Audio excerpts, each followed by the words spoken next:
there's a sharp edge right here I need to get off. Okay, a little bit more in here to get it round. And then sometimes I'll even ice it and then trim it a little bit more. Sometimes after you ice it, you can see the shape a little bit better than you can without it being iced.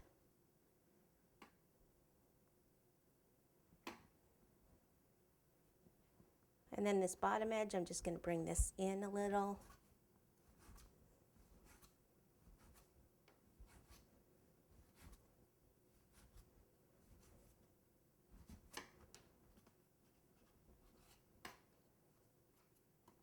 Okay, and that should be good. I can probably do the rest with buttercream. So the first thing I want to do though before I ice it is actually trim this board. It needs to be the same size as the cake. So just take your scissors, go around like this. Voila. And then I can go ahead and ice the cake. So I think I'm just going to put it on a piece of parchment paper here. Okay, and just put plenty of icing on first. You're going to actually get some of it off. We're going to cover this with fondant anyway.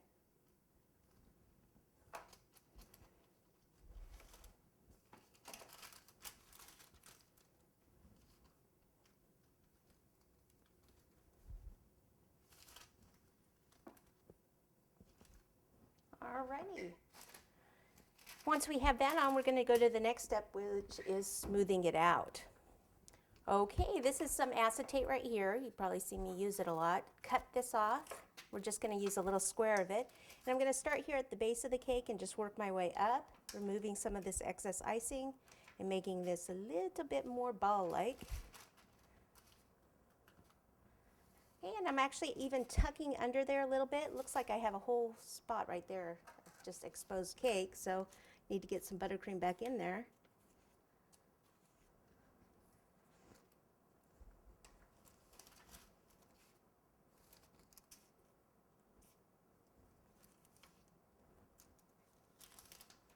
And you want to make sure it's all coated.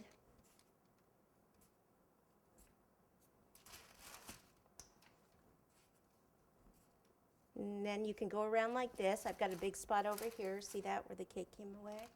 Put some more in there. See how I can come back this way now?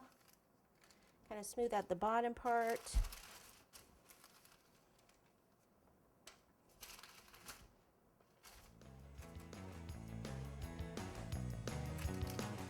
And that's about all you need.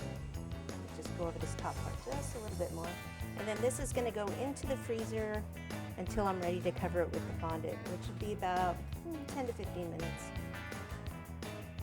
Or refrigerator. Refrigerator would be fine also. Okay,